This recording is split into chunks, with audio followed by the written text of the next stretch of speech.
अब तक आपने पढ़ा कि अनामिका देवांश के साथ देवेंद्र जी से मिलने के लिए अस्पताल पहुंचती है और अनामिका से मिलकर वह बहुत खुश होते हैं। अब आगे कैलाश जी उनका झूठ एक्सपोज नहीं करना चाहते थे। सिर्फ 1 मिनट पहले ही अनामिका के आने से पहले देवेंद्र जी कंप्लेंट कर रहे थे कि दवाई कितनी गंदी है, उसे पीते ही उन्हें उल्टी आने लगती है। अचानक से चीज कैसे बदल गई। जो दवाई मेरी होने वाली ग्रैंड डॉटर इन लॉ ने मुझे दी है, मैं उसे जरूर ज्यादा लूंगा। अनामिका स्पीचलेस हो गई। इतनी ज्यादा दवाई लेने की जरूरत नहीं थी एक्चुअली। कैलाश जी ने सबके सामने देवेंद्र जी को दवाई दिया और उन्होंने पी ली। उन्होंने काफी हिम्मत इकट्ठा की थी यह सब करने के लिए। बहुत टेस्टी है। ऋषि ने देखा कि देवेंद्र जी की भौहें आपस में सिकुड़ी हुई है। कैलाश अंकल भी जानते थे कि दवाई का टेस्ट बहुत बुरा है, लेकिन अब उनके पास कोई रास्ता नहीं था। जिसने दवाई बनाई है वह खुद यहाँ है और दवाई सेहत के लिए अच्छी है। आप आज कैसा फील कर रहे थे? अनामिका ने पूछा। मैं बहुत खुश हूँ कि तुम और देवांशु भा मुझसे मिलने के लिए आए। मेरे सारे दर्द गायब हो गए। जैसे ही देवेंद्र जी ने अपनी बात खत्म की, अचानक उन्होंने अपने दिल पर हाथ लगा लिया और उनके एक्सप्रेशन देखकर लग रहा था जैसे में बहुत दर्द हो रहा हो। अनामिका कुछ करती उससे पहले ही वह थोड़े से नीचे झुके और उनके मुंह से खून निकल गया। सब शॉक हो गए। दादाजी, सर आप ठीक है? क्या हो रहा है? रुकिए, हम अभी डॉक्टर को बुलाते हैं। मिस अनामिका डॉक्टर है। मिस अनामिका प्लीज सर को चेक कीजिए उनके साथ हुआ क्या है। अनामिका ने डायग्नोज किया और अचानक उसे कुछ पता चला और पूछा क्या आपने ड्रिंक की थी? ये सुनते ही देवांश और ऋषि हैरानी से देवेंद्र जी की तरफ देखने लगे। नहीं, मैंने नहीं की थी ड्रिंक। देवेंद्र जी मना करना चाहते थे, लेकिन जब उन्हें लगा कि वह और नहीं छुपा सकते तो उन्होंने एडमिट किया, बस थोड़ी सी। अनामिका ने पूछा एक बोतल वाइन। तुम्हें कैसे पता चला? देवेंद्र जी ने उसकी तरफ हैरानी से देखा। उसे कैसे पता चल गया? क्या वह कोई डॉक्टर नहीं होकर परी है? अनामिका ने मुस्कुरा कर देखा और बोली वह वाइन की बोतल खाली है। देवेंद्र जी ने देखा तो वह खाली वाइन की बोतल उन्हीं के ब्लैंकेट के अंदर छुपी हुई थी और वह थोड़ी बहुत दिखाई दे रही थी। उन्होंने जल्दी से कैलाश की तरफ देखकर चिल्लाते हुए कहा, मैंने तुमसे नहीं कहा था इसे अच्छे से छुपाने के लिए? मैंने कोशिश की थी कि मुझे नहीं पता था ये पकड़ा जाएगा। देवांश और अनामिका अचानक से आ गए, इसलिए उसके पास वक्त नहीं था छुपाने का। दादाजी, देवांश काफी सीरियसली बोला। देवेंद्र जी समझ गए कि उनका पोता उन्हें फिर से लेक्चर देने वाला है, तो वह जल्दी से अपना हाथ वेव करते हो बोले, ऑल राइट, मैं जानता हूँ कि मुझसे गलती हो गई, लेकिन मैं बस खुश हो गया था कि मेरी ग्रैंड डॉटर ने आ रही है तो मैंने गलती से पी ली। मैं दोबारा नहीं करूंगा। देवांश ने कोल्डली कहा, क्या हम आपकी बातों पर भरोसा कर सकते हैं? हाँ, क्यों नहीं? देवेंद्र जी जल्दी से बोले, अगर तुम मुझ पर भरोसा नहीं करते तो मेरी ग्रैंड डॉटर इन लॉ के साथ रोज मुझे चेक करने आ जाना, ये देखने के लिए कि मैं ड्रिंक कर रहा हूँ या फिर नहीं। देवांश ने अनामिका की तरफ देखा और कहा, मुझे लगता है कि तुम्हें दादाजी के लिए और दवाइयाँ तैयार कर लेनी चाहिए, क्योंकि यह तो सुधारने से रहे नहीं। नहीं, इस वक्त जो उन्होंने दवाई खाई थी वह बहुत कड़वी थी और दवाई का मतलब है कि वह ऑन द स्पॉट मर जाएंगे। क्या आपका मूड इतनी जल्दी बदल गया? देवांश जानबूझकर बोला, क्या आपने अभी भी नहीं कहा था कि आप अपनी ग्रैंड डॉटर इन लॉ की बनाई हुई दवाई बहुत सारी खा लोगे? ये शैतान लड़का उन्हें जानबूझकर फंसा रहा है। कैलाश जो साइड में खड़ा था उसने रिपीट किया, मिस अनामिका, मैं सर की सेहत का अच्छे से ध्यान रखूंगा अब से। अनामिका ने हल्का सर हिलाकर होकर उन्हें जेटली करेक्ट किया, प्लीज मुझे अनामिका कहिए। देवांश ने मुस्कुराकर सब्जेक्ट चेंज करते हुए कहा, अगर कैलाश अंकल अपने दादाजी के साथ टीम नहीं बनाई होती तो वह ड्रिंक कैसे कर पाते? आई प्रॉमिस, मैं दोबारा ऐसी गलती नहीं करूंगा। राइट। देवेंद्र जी को अचानक कुछ याद आया और उन्होंने खूबसूरत सा और लकड़ी का बॉक्स निकला और उसे खोलते ही एक खूबसूरत सी चैन और उसमें क्राउन लॉकेट था। ये देवांश की दादी माँ का सबसे खूबसूरत ज्वेलरी थी। उन्होंने कहा था कि जिस दिन देवांश किसी लड़की से शादी करने का फैसला कर लेगा, उसे हम ये देंगे। वह क्राउन लॉकेट कम से कम 100 टॉप ग्रेड डायमंड से बना हुआ था, जो काफी सुंदर दिख रहा था। अनामिका जानती थी कि यह लॉकेट आज के जमाने में है और पूरी दुनिया में हेडलाइंस बन सकता है, क्योंकि यह टॉप ग्रेड डायमंड से बना हुआ है और उसे वक्त के सबसे बड़े डिजाइनर ने बनाया था। जिस वक्त ये खरीदा गया था उस वक्त इसकी कीमत 30 करोड़ रुपए थी और इस वक्त तक उसकी कीमत बहुत बढ़ चुकी थी। इतना महंगा गिफ्ट मैं यह नहीं ले सकती, अनामिका मना कर रही थी, तभी देवेंद्र जी बोले, ये देवांश की दादी माँ की तरफ से गिफ्ट है, उनकी ग्रैंड डॉटर इन लॉ के लिए। तुम्हें यह एक्सेप्ट करना होगा। अगर वह यहाँ होती तो वह पक्का तुम्हें अपने हाथों से पहनती। अपनी वाइफ का जिक्र आते ही देवेंद्र जी की आवाज थोड़ी भारी हो गई। अनामिका ने नोटिस किया कि वह काफी उदास है, तो उन्होंने उसने देवांश की तरफ देखा। देवांश ने एक्सप्लेन किया, कुछ साल पहले दादी माँ का कार एक्सीडेंट हो गया था और वह तभी से कोमा में है। वह जिंदा थी, मगर वह मौत से बदतर जिंदगी थी। वह हिल नहीं सकती, बोल नहीं सकती और ना ही दर्द कोई महसूस कर सकती है। भले ही उन्होंने दुनिया के कई फेमस डॉक्टर को बुलाया था, मगर उनकी दादी माँ की कंडीशन को ठीक नहीं किया जा सका था। देवांश, यह अनामिका को पहना दो। ये सुनकर अनामिका भी थोड़ी उदास हो गई थी। ऑलराइट सर, मिस अनामिका यहाँ है तो इस बारे में बात नहीं करते। कैलाश अंकल को डर था कि देवेंद्र जी ज्यादा उदास हो जाएंगे तो उनकी कंडीशन बिगड़ जाएगी। हाँ, अनामिका यहाँ है तो इस बारे में बात नहीं करते। देवेंद्र जी ने अपनी मुस्कुराहट कैसे भी करके वापस लाई। यहाँ मैं तुम्हें पहना देता हूँ। देवांश ने वह चेन ली और अनामिका के करीब झुका। अनामिका उसकी परफ्यूम की स्मेल महसूस कर सकती थी। वह मना करना चाहती थी, मगर देवेंद्र जी की आंखों में उम्मीद देकर और उनकी बातें सुनकर वह चुप रही। उसकी खूबसूरत पतली गार्डन में वह लॉकेट ऐसा लग रहा था जैसे उसी के लिए खास करके बनाया गया हो। ये तुम पर बहुत सूट करता है। देवांश ने एक आईब्रो उठाए और उसकी आंखें बिल्कुल जेंटल दी। काश तुम्हारी मैं दादी माँ को भी यह सब बातें घर जाकर बात पता। अनामिका ने जवाब दिया, अगर सारी चीजें स्टेबल रही तो आप 3 दिनों में डिस्चार्ज हो जाएंगे। क्या तुम मुझे पिक करने आयोगी? हम तुम्हारी दादी माँ से मिलने एक साथ चलेंगे। अनामिका ने एक सेकंड के लिए सोचा और फिर बोली, ऑलराइट। अनामिका को ऐसा लगा कि उसे देवांश की दादी माँ से एक बार मिलना चाहिए। शायद वह कुछ मदद कर पाए। अनामिका की हाँ सुनकर देवेंद्र जी का मूड अच्छा हो गया। वह लोग काफी देर तक बातें करते रहे और जैसे ही वह लोग जाने वाले थे, अनामिका ने एक छोटी सी बोतल अपनी पॉकेट से निकली और उसे उन्हें देते हुए कहा, दादाजी आपके लिए। देवेंद्र जी ने कोई गिफ्ट की उम्मीद नहीं की थी। उन्होंने खुशी खुशी उसे ले लिया और पूछा, इसमें क्या है? यह एक स्वीट पिल है। इसे आप 1 महीने में एक ही लीजिएगा, 6 महीने तक लगातार। मैं उसके बाद गारंटी दे सकती हूँ कि आप 100 साल तक जिएंगे। सचमुच? तब तो ये बहुत महंगी होगी। अनु, तुम्हें इतनी अच्छी दवाई मिली कहाँ से? देवेंद्र जी ने उम्मीद नहीं की थी कि उनकी ग्रैंड डॉटर इन लो उनके बारे में इतना सोचेगी। उनके पास हर चीज थी सिवाय उनकी सेहत के, और सबसे ज्यादा उन्हें जो चाहिए था वह थी एक लंबी जिंदगी। और अनु ने भी वही सोच और उनके लिए वही किया जो उनके लिए काफी मायने रखता था। क्या मैं एक अभी खा सकता हूँ? देवेंद्र जी इंतजार नहीं कर सकते थे। उन्होंने बोतल खोली और एक पिल खा ली। वह इतना एक्साइटेड हो गए कि और निकालने लगे। ऋषि ने पिल्स के डिजाइन को देखा और ध्यान से देखने पर वह शॉक हो गया। क्या ये वह टाइम डिफाइंड पोशन नहीं है जो 2 ऑप्शन पहले उन्होंने देखे थे? ऐसा कहा जाता है कि एक हेल्थ टॉनिक है जो एक लंबी और हेल्दी जिंदगी देता है, और इस चीज का ऑप्शन 5-6 महीना में सिर्फ एक बार होता है और एक गोली तकरीबन 10 लाख रुपए की होती है।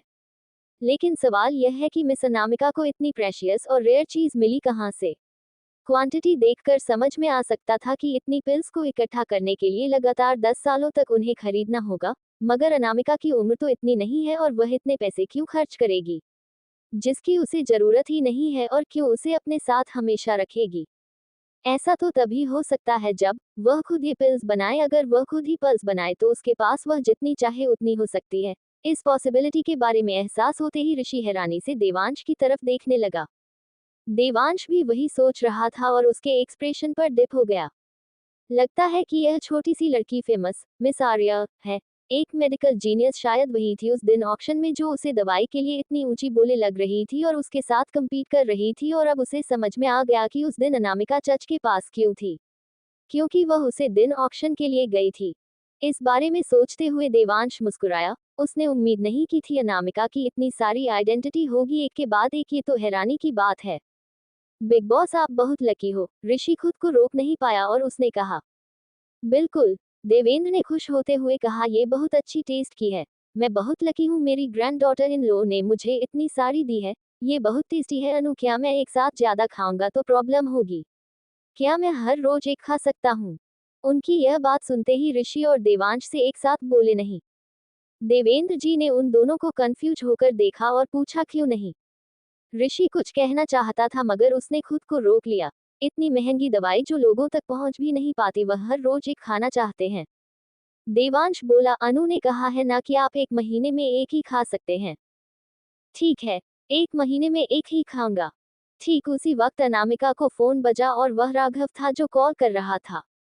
सॉरी, मुझे बात करनी होगी। अनामिका उठी और बोर्ड के बाहर चली गई। तुम हॉस्पिटल में हो। दूसरी तरफ से राघव की आवाज आई। हाँ, कुछ काम है, अनामिका ने केजवली जवाब दिया।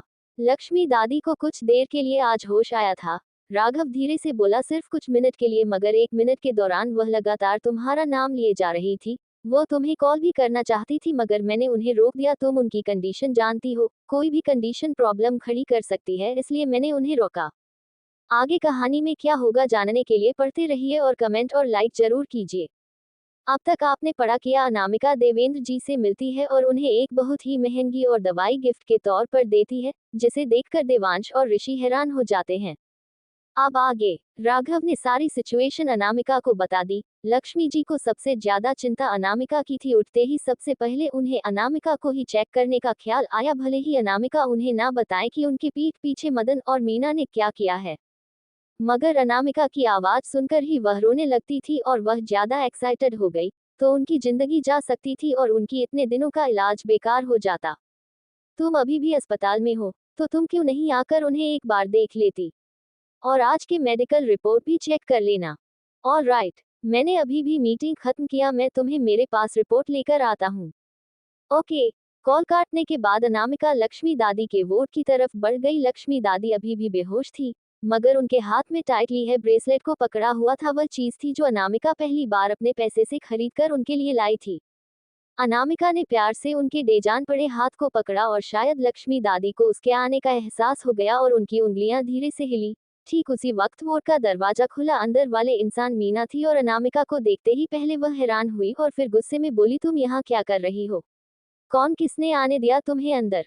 क्या तुम हर रोज यही घूमती रहती हो और इंतजार करती रहती हो मॉम के होश में आने का, ताकि वह तुम्हें वापस मेहता परिवार में लेकर आए, तो सपने देखते रहो? मदन ने एक अजीब से लुक के साथ अनामिका को देखा। उसने उम्मीद नहीं की थी कि वह ऐसी होगी। वह हर रोज हॉस्पिटल आ जाएगी जब कोई आसपास नहीं होगा, सिर्फ अमीर परिवार में रहने के लिए। ये बहुत हो गया है, वह नहीं रह सकती उनके साथ क्योंकि वह मेहता परिवार की असली बेटी नहीं है। मदन, मैं शर्त लगा सकती हूँ कि यह हमारी बेटी होने का नाम लेकर वार्ड में आराम से आती जाती होगी। तुम्हें नर्स को बताना होगा कि इसका हमारे परिवार से कोई रिश्ता नहीं है, हमारी बेटी युविका है, वह इसे अंदर ना आने दे।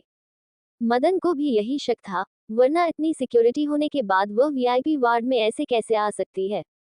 उसने पक्का नर्स को बताया होगा कि वह मेहता परिवार की बेटी है, लक्ष्मी दादी की अपनी पोती। जब मीना ने देखा कि अनामिका नहीं जाने वाली, तो उसने चिल्लाते हुए कहा, क्या कर रही हो तुम यहाँ अभी भी? गेट आउट, या फिर तो मैं तुम्हें लात मार के बाहर निकालूं। पेशेंट को आराम की जरूरत है। अनामिका शांति से खड़ी थी, वैसे भी उसे यहाँ ज्यादा देर नहीं रुकना था। उसकी दादी उठने ही वाली है और उसके होने से वह दुखी होकर रोने लगेगी और उनकी कंडीशन खराब हो जाएगी। अनामिका को वहां से जाता देखकर मीना गुस्सा हो रही थी। उसने आज अपना बैग लाया हुआ था, जिसे उसने टाइटली पड़ा और अनामिका की पीठ की तरफ वह फेंका, लेकिन ठीक उसी वक्त अनामिका को किसी हाथ में खींच लिया और बैग जमीन पर जाकर गिरा। जब मीना और मदन दोनों ने देखा कि वह इंसान कौन है, तो वह दोनों शॉक हो गए। डॉक्टर राघव, तो इस तरह आप ट्रीट करते हैं उसे, इंसान को जिसने आप तुम्हारे माँ की जान बचाई है? राघव का चेहरा कोलिडनेस से भरा हुआ था और उसकी आंखें डार्क हो गई थी। Life saver. मदन और मीना दोनों हैरान हो गए और अनामिका को देखने लगे। यह इतना स्पेशल केस है, इसमें अगर यह नहीं होती ना, तो इस अस्पताल में अब तक लाशों का ढेर लग चुका होता। राघव मेहता परिवार को और बर्दाश्त नहीं कर सकता था, इसलिए उसने गुस्से में कहा, क्या तुम्हें लगता है कि तुम लोग अपने दम पर लक्ष्मी दादी को बिना इसकी मदद की इस तरह के वार्ड में रख पाते? क्या तुम्हें लगता है कि उन्हें इतनी स्पेशल केयर मिलती? क्या तुम्हें लगता है कि वह इतनी बार मौत के मुंह से बचकर वापस आ जाती? ये मीना और मदन हैरान हो गया। अनामिका ने किया क्या होगा? क्या लक्ष्मी जी को यह वह वीआईपी वार्ड परमार परिवार की वजह से नहीं मिला? अनामिका ने क्या किया होगा? वही रूम नंबर 306 में देवेंद्र जी बहुत खुश थे और उनके चेहरे पर बड़ी सी मुस्कुराहट थी और वह लगातार अपनी ग्रैंड डॉटर इन लॉ की तारीफ को किया जा रहे थे। शैतान, तुझे इस बार सचमुच जैकपॉट लग गया है। तुझे उससे शादी करनी होगी। अगर तुमने उसके साथ कोई बुरा बिहेव किया तो मैं सबसे पहले तुझे सबक सिखाऊंगा। मैं जानता हूँ, देवांश ने मुस्कुराकर जवाब दिया। अगर अनामिका की नहीं होती तो वह बिल्कुल बात नहीं करता है। वह कितनी खूबसूरत है, कितनी यंग है और उसकी मेडिकल नॉलेज कितनी अच्छी है। ऐसी वाइफ होना बहुत खुशकिस्मती की बात है और उस जैसी लड़कियों के पीछे कोई लड़के पड़े रहते हैं। ये बोलकर देवेंद्र जी ने कैलाश अंकल से पूछा, क्या तुम्हें लगता है कि मेरा पोता थोड़ा बुढ़ा हो गया है? ये सुनकर ऋषि ऑलमोस्ट हंसते ही वाला था। बुढ़ा, उसके बॉस सिर्फ 22 साल के हैं। वैसे इनकी जोड़ी तो स्वर्ग में बनी है, लेकिन जब बात अनामिका की यही है तो वह अभी तक वापस क्यों नहीं आई। कैलाश अंकल ने अपनी घड़ी चेक करते हुए कहा, क्या आपको लगता है कि उन्हें कोई प्रॉब्लम हो, कोई होगी रास्ते में। ये सुनते ही देवेंद्र जल्दी से बोले, देवांश जाकर चेक करो तो। जैसे हाँ देवांश रूम से बाहर निकाला, उसे सामने एक मेल डॉक्टर अनामिका को प्रोटेक्ट करता हुआ दिखाई दिए। क्या ये वह डॉक्टर नहीं है जिसने उसे दिन में अनामिका की मदद की थी। ऋषि की आंखें काफी तेज थी और उसने तुरंत सामने खड़े राघव को पहचान लिया। शायद यह विश्वनाथ जी का पोता राघव है। हो क्या रहा है बोस, क्या आपको लगता है कि मिस अनामिका मुसीबत में है और डॉक्टर राघव उनकी मदद कर रहे हैं। इस वक्त देवांश ऋषि की कोई बात नहीं सुन रहा था, क्योंकि उसे एक अजीब सी फीलिंग महसूस हो रही थी जो उसने कभी एक्सपीरियंस नहीं की थी। एक कड़वी और नाखुशी वाली एक्सपीरियंस, ऐसा जैसे जो उसका है उससे कोई छीनने की कोशिश कर रहा है।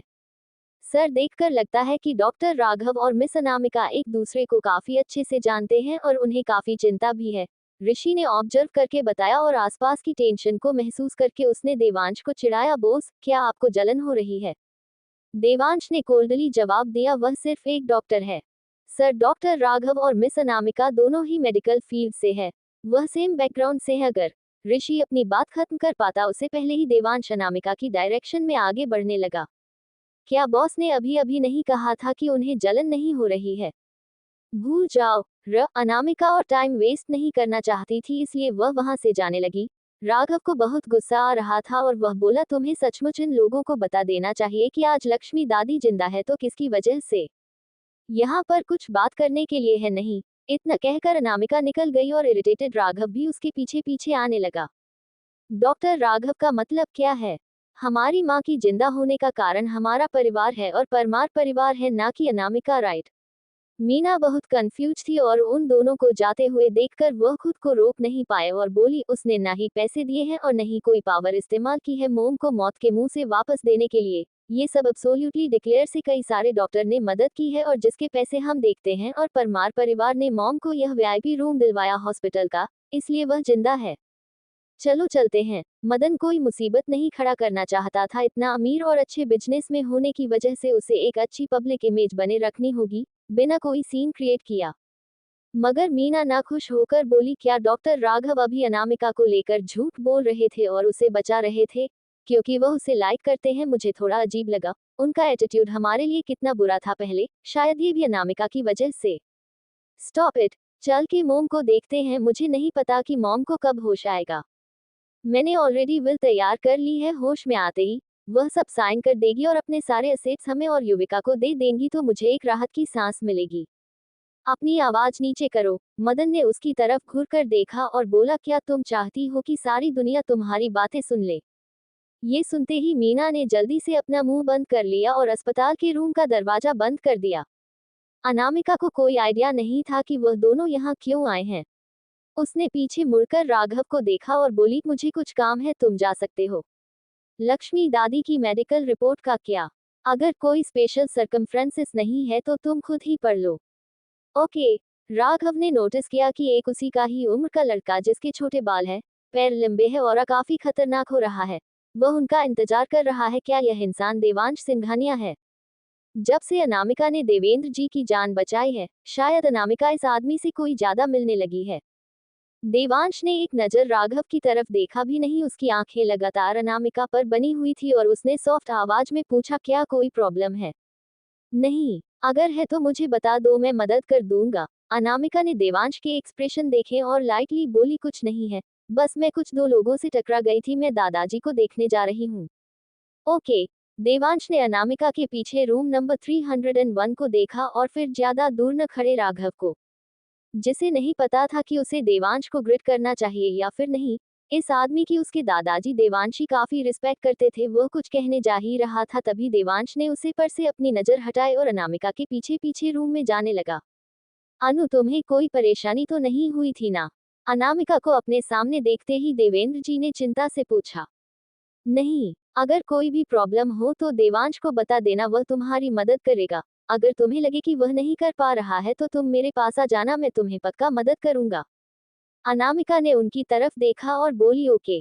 जाने से पहले देवेंद्र जी उसे बार बार याद दिला रहे थे, अनु भूलना मत हमारे वादे के बारे में, मैं 2 दिन बाद डिस्चार्ज हो रहा हूँ, तुम्हें जरूर आना होगा।